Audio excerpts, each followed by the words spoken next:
नमस्कार, स्वागत है सभी प्रतियोगी छात्र छात्राओं का अपने यूट्यूब चैनल आई के हिंदी टारगेट में। आज खंड 25 लेकर हम आए हुए हैं। कल किसी कारण से वीडियो नहीं लोड हो पाया था, तो 25वां खंड लेकर आए हैं हिंदी साहित्य, जो कि TGT, PGT, LT, GIC lecturer इत्यादि जितने भी हिंदी संबंधित है। तो आप अगर तैयारी करना चाहते हैं तो आप जुड़ सकते हैं हमारे चैनल से। 10 प्रश्नों की श्रृंखला प्रत्येक दिन आपको दी जा रही है और जल्द ही आपको 10 से 20 प्रश्नों की श्रृंखला मिलने वाली है। तो आप चैनल से जुड़े रहिए, आपका ही फायदा होगा। तो इसमें सवाल हमारा और जवाब भी हमारा ही होता है। पहले 10 प्रश्नों के जवाब देते हैं, फिर आपको 10 प्रश्न मिलेंगे जो कमेंट बॉक्स में लिखकर आपको जवाब देना होता है। तो चलिए बिना किसी देरी के हम चलते हैं पिछले 10 प्रश्नों के जवाब की तरफ, फिर आपको 10 प्रश्न मिलेंगे। तो अगर आप चैनल पर नए हैं चैनल को सब्सक्राइब कर लें, अवश्य लाइक कर दें, बेल आइकन को भी प्रेस कर दें ताकि सारे नोटिफिकेशन आपको मिलते रहें। तो पहला प्रश्न आपके सामने था, भ्रमर गीत प्रसंग का मूल स्रोत क्या है? भ्रमर गीत प्रसंग का मूल स्रोत क्या है? तो सही जवाब आपका है श्रीमद् भागवत का दसम स्कंद। श्रीमद् भागवत का दसम स्कंद भ्रमर गीत प्रसंग का मूल स्रोत है। यहीं से सूरदास ने लिया था और 12 स्कंधों में सूर सागर की रचना किए हैं, इसमें 49-36 पद संकलित हैं। चलिए आगे चलते हैं। दूसरे प्रश्न क्या था? दूसरा था, रहीम दास की रचना मदनाष्टक की भाषा है। तो रहीम दास की रचना जो मदनाष्टक है, ये खड़ी बोली में लिखे हैं। किसमें है? खड़ी बोली में मदनाष्टक की रचना किए हैं। इनके बर नाई का भेद जो है वो अवधि में है और ब्रज में रचनाएं हैं। खेल कौतुक जातकम फारसी, संस्कृत, हिंदी में मिलते हैं। तो इनकी सभी रचनाओं को हम बता दिए हैं। तीसरा प्रश्न, तीसरा था, आदिकाल को जय काल और रीतिकाल को कला काल किसने कहा? आदिकाल को जय काल और रीतिकाल को कला काल किसने कहा? तो सही जवाब है रमा शंकर शुक्ल रसाल। रमा शंकर शुक्ल रसाल ने, यहाँ से मान लीजिए आपको थोड़ी सी समस्या होगी जय काल किसने कहा, लेकिन यहाँ से आपको मिल गया होगा कि कला काल ये रीतकाल को कहे हैं। तो जय काल, आदिकाल, कला काल, रीतकाल को रमा शंकर शुक्ल रसाल ने नाम दिया है। तो आपको बता दें कि जल्द ही आपका नोटिफिकेशन आने वाला है, 2-4-6 दिन में आपका आ जाएगा टीजीटी पीजीटी का। तो आप बिल्कुल तैयारी में लगे रहिए। चलिए तीसरा प्रश्न क्या है? तीसरा प्रश्न, हिंदी में आगत वर्णों की संख्या है। हिंदी में आगत वर्णों की संख्या है। तो सही जवाब है 6। कितने हैं? सही जवाब है 6। कुछ लोग इसमें ढूंढ रहे थे तो उनको नहीं मिला 1, 3, 5। तो यहाँ देख लीजिए, प्रश्नों को पहले आप बताएं कई बार कि आप प्रश्नों को ध्यान से पहले पढ़िए। वर्णों की बात कर रहा है यहाँ, आगत वर्ण, तो यानी आपके एक हो गए स्वर, यानी आ, जिसके ऊपर लगा रहता है क्या? ये अर्धचंद्रकार। अर्धचंद्रकार जिसके ऊपर लगा है वो आपका क्या है? ये अंग्रेजी शब्द है, यानी अंग्रेजी। ये आपका अंग्रेजी ऑलरेडी कहीं भी लगा रहेगा, ऊपर अगर लगा है ये वाला तो अंग्रेजी है। जिससे हो गया doll, don, hospital, officer, doctor इत्यादि जितने भी मिलेंगे सब इंग्लिश शब्द हैं, आपको छाटने की ज़रूरत ही नहीं है। एक हो गए, बाकी 5 आपके क्या हैं जिसको हम बताए थे? आपको इसे याद कर लीजिए, कागज, कागज खफा। अगर आपको याद है तो एकदम बिल्कुल आप संतुष्ट रहिए, कोई दिक्कत नहीं, 5 ही है। कागज खफा का मतलब सबके नीचे नुक्ता लगा दीजिए। यही 5 आपके क्या हैं? आगत, ये व्यंजन हो गए।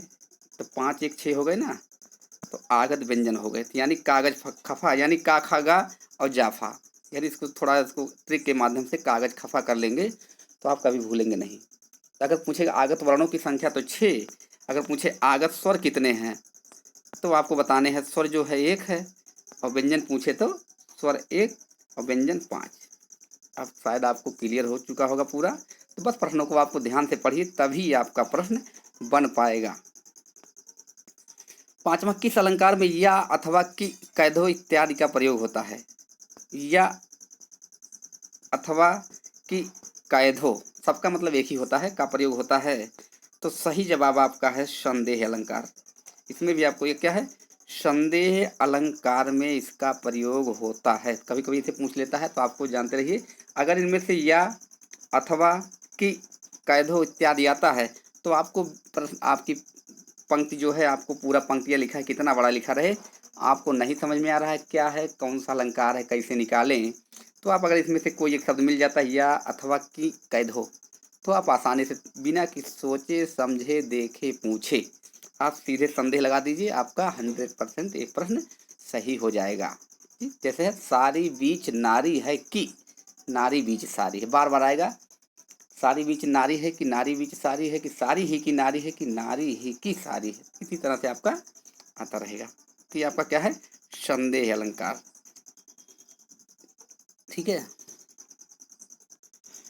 तो जैसे आपका है अंधेरे में दीप जला या, देखो ये आ गया ना, या सर में खिला कमल है, तो देखो यहाँ क्या है, संदेह हो रहा, तो या का प्रयोग होगा और संदेह आपको हो या ना हो, यहाँ प्रयोग हो गया तो आपका हो गया। ठीक है, कैधो में बीतिका भरे हैं धूल धूम के, तो ये कैधो जहाँ शब्द आ जाए वो भी आपका संदेह अलंकार। इससे ज़्यादा बताने की जरूरत नहीं, आप उतना समझदार हैं। छठा प्रश्न है वैशाली की नगर वधु किसकी रचना है। वैशाली की नगर वधु किसकी रचना है, चतुर्सेन शास्त्री का ये उपन्यास है। वैशाली की नगर वधु चतुर्सेन शास्त्री का उपन्यास है, जिसमें वैशाली की नगर वधु, आलमगीर, वयम रक्षामा, ये सब रचनाएं, गोली, ये सब रचनाएं इनकी इनके हैं। सातवां प्रश्न है इनमें से कौन एक हिंदी का स्वर नहीं है। इनमें से कौन एक हिंदी का स्वर नहीं है, तो आपको बता दें क्या है, ये लिरी, लिरी आपका हिंदी का स्वर नहीं है, क्या है, संस्कृत का स्वर है। आप इसको जानते हैं अच्छी तरह से। आपसे पूछ सकता है कि हिंदी में कौन एक विलुप्त स्वर है, तो लिरी क्या है, विलुप्त स्वर पूछेगा, विलुप्त स्वरों की संख्या, तो आप जानते हैं एक, ये हिंदी में विलुप्त स्वर है। आठवां है हरिवंश राय बच्चन किस वाद के प्रवर्तक। हरिवंश राय बच्चन किस वाद के प्रवर्तक, तो एक वाद इसमें लिखा गया है, तो आप देख लीजिए, सबसे पहले हालावाद के प्रवर्तक, हाला मतलब शराब बताया गया है, मत दारू, तो हालावाद के प्रवर्तक हरिवंश राय बच्चन जी हैं। बाकी प्रगतिवाद जान ही रहे, प्रगतिवाद के प्रवर्तक के रूप में नहीं मिलते, लेकिन नागार्जुन को कहीं कहीं माना जाता है, और आदि प्रवर्तक को कार्ल मार्क्स। छायावाद जान ही रहे जयशंकर प्रसाद, और रीतिवाद जान रहे हैं आप केशव दास, चारों को बता दिए हम। नौवां इतिहास तिमिर नाशक किसकी रचना। इतिहास तिमिर नाशक किसकी रचना, देखो सब में शिव लगा है, आपको लगाना है सही जवाब शिव प्रसाद सितारे हिंद, शिव प्रसाद सिंह सितारे हिंद की रचना का नाम है इतिहास तिमिर नाशक। आलसियों का कोड़ा, ये सब रचनाएं, गुटका, ये सब रचनाएं किसके हैं, सब रचनाएं हैं शिव प्रसाद सिंह सितारे हिंद, जो भारतेंदु हरिश्चंद्र के गुरु थे। सितारे हिंद की उपाधि इन्हें अंग्रेजों ने दिया है। एक प्रश्न तो 10 है, लेकिन आपको उसमें हम 15, 20, 25, 30 प्रश्न बता देते हैं, आप बस समझते रहिए। लास्ट है इनमें से कौन एक दलित आत्मकथा नहीं है। दलित आत्मकथा नहीं है, पहले नहीं को ध्यान से देख लीजिए, नहीं कौन नहीं है, तो आपका छप्पर, छप्पर दलित आत्मकथा नहीं है, बाकी सब दलित आत्मकथा है। शिकंजे का दर्द, तिरस्कृत और दोहरा अहसास, तो छप्पर आपका क्या है, दलित उपन्यास है, ध्यान से देखेंगे, दलित उपन्यास है छप्पर, जयप्रकाश करदम। ठीक है, तो आपके 10 प्रश्न हो चुके हैं। अब आप लेकर चलते हैं 10 प्रश्नों के श्रृंखला, जिसमें आपको देने हैं कमेंट बॉक्स में लिखकर जवाब, तो आप तैयार हो जाइए। पहला प्रश्न, कबीर काव्य में उपलब्ध प्रेम तत्व किसकी देन है।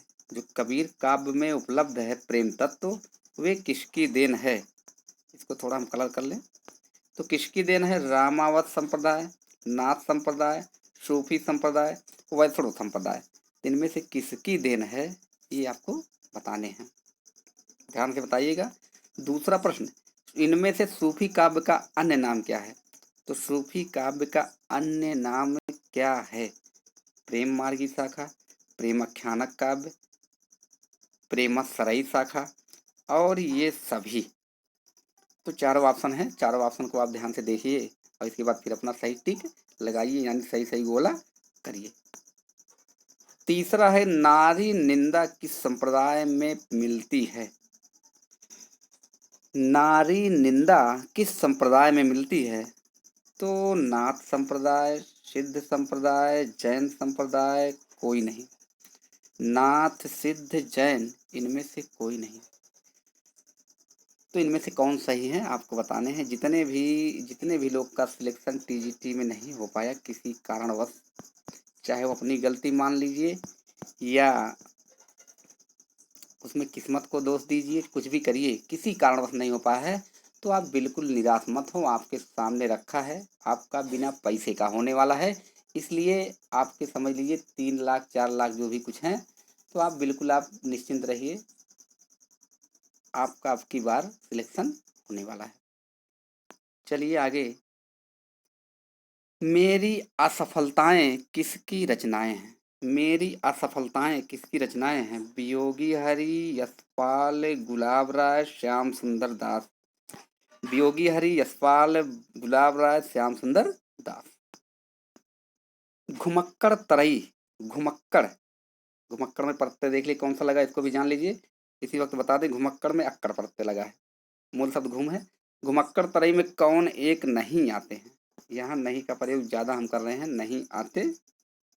तो कौन नहीं आते हैं? आज्ञे, नागार्जुन, राहुल सांकृत्यायन, निराला। तो चारों में से कौन नहीं आते हैं ये आपको बताने होंगे। लोक मंगल को काव्य प्रयोजन मानने वाले कवि। लोक मंगल को काव्य प्रयोजन मानने वाले कवि हैं तुलसीदास, बिहारी लाल, मतीराम, केशवदास। तुलसी, बिहारी, मतीराम, केशव। तो कौन है आप बताइए। आचार्य जयदेव किस संप्रदाय के समर्थक आचार्य थे? आचार्य जयदेव किस संप्रदाय के समर्थक आचार्य थे? वक्रोक्त, ध्वनि, रस, अलंकार। तो कौन सा अलंकार है, कौन सा संप्रदाय है जो आचार्य जयदेव समर्थक हैं? जानते हैं जयदेव ने क्या लिखा है? 12 सर्ग में है, एक चंद्रालोक लिखे हैं और एक रचना इनका है गीत गोविंद। 8वां, रीति को पद संघटना किसने कहा? रीति को पद संघटना किसने कहा? तो वामन, मम्मट, रुद्रट, आनंदवर्धन। रीति को पद संघटना किसने कहा? वामन, मम्मट, रुद्रट, आनंदवर्धन। इनमें से मार्क्सवादी समीक्षक हैं, मार्क्सवादी समीक्षक हैं, अब की बार नहीं नहीं है, हैं तो रामविलास शर्मा, प्रकाश चंद्र गुप्त, शिवदान सिंह चौहान, ये सभी। इनमें से कौन समीक्षक हैं? मार्क्सवादी समीक्षक। कौन समीक्षक? मार्क्सवादी समीक्षक हैं। आज का अंतिम और 10वां प्रश्न है जो आपको अब उधर ले चलते हैं। अनुभाव के कितने प्रकार होते हैं? अनुभाव के कितने प्रकार होते हैं? कितने प्रकार होते हैं? 3, 8, 7, 4। 3, 8, 7, 4। तो कितने प्रकार होते हैं ये आपको बताने हैं। आपके 10 प्रश्न हो चुके हैं। अब आपको फिर मिलते हैं अगले वीडियो में, यानी 25 खंड 26 लेकर हम आते हैं और आप लोग तब तक इस प्रश्नों के जवाब दीजिए और अगले वीडियो में फिर मिलते हैं। तब तक के लिए धन्यवाद।